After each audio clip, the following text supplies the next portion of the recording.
நல்லது பண்றதுக்கு அரசியலுக்கு வாங்கடா, கொள்ளை அடிக்கிறது கொலை பண்றதுக்கு கூட அரசியலுக்கு.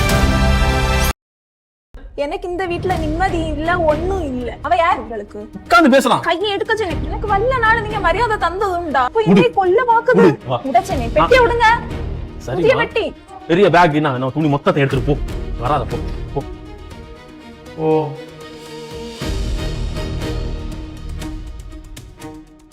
இன்ஸ்டாகிராமில் கப்பல் வீடியோஸ் போடுறது மூலமாக மக்கள் மத்தியில் பிரபலமானவங்க தான் கேகேடி கப்பல். கன்னியாகுமரி ஸ்லாங்கில் யுஷானி மற்றும் ஆபர்காட் இன்ஸ்டாகிராமில் ஷேர் பண்ணுற வீடியோஸ் மக்கள் பலரால் ரசிக்கப்பட்டுச்சு. ஹஸ்பண்டுன்னு சொல்லி இவங்க போடுற வீடியோஸ் மில்லியன் கணக்கில் வியூஸ் போகும்.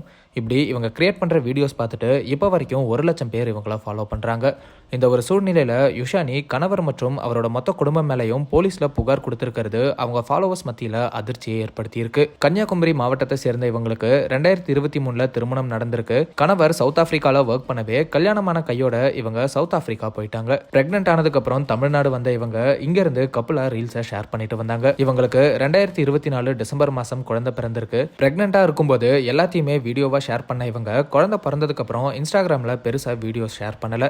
இதனால பலரும் இவங்க குழந்தை பிறக்கவே பாப்பாவை பாத்துக்கிறதுல பிஸியா இருக்காங்கன்னு நினைச்சிருக்காங்க. ஆனா யுஷானி கணவர் கூட ஏற்பட்ட பிரச்சனையால அவரை பிரிஞ்சு அவங்க அம்மா வீட்டுல இப்போ வாழ்ந்துட்டு வராங்க. இதனாலதான் இவங்க வீடியோஸ் போடாம இருந்திருக்காங்க. யுஷானி அவங்க கொடுத்த புகார்ல என்ன சொல்லியிருக்காங்கன்னா, கல்யாணம் அப்போ என்னோட கணவருக்கு 30 சவரன் தங்க நகை மற்றும் 5 லட்சம் பணம் வரதட்சணையா கொடுத்தோம். கல்யாணம் ஆனதுக்கு அப்புறம் நாங்க சவுத் ஆப்பிரிக்கா போயிட்டோம். அவர் அங்க டெய்லி குடிக்கிறது, சிகரெட் பிடிக்கிறது, பல பெண்களோட தொடர்புல இருக்கிறதுன்னு எனக்கு நிறைய டார்ச்சர் கொடுத்தாரு. சவுத் ஆப்பிரிக்கால இருந்து ஊருக்கு வந்ததுக்கு அப்புறமும் ஊர்ல ஒரு பொண்ணோட தொடர்புல இருந்தாரு. அதை நிறுத்த சொல்லி கேட்டதுக்கு என்ன ரூம்ல அடைச்சு வச்சு கொடுமைப்படுத்தினாங்க. இவர் இன்ஸ்டா மேல இருக்கிற ஆர்வத்துல என்னையும் ரீல்ஸ் பண்ண சொல்லி ஃபோர்ஸ் பண்ணாரு.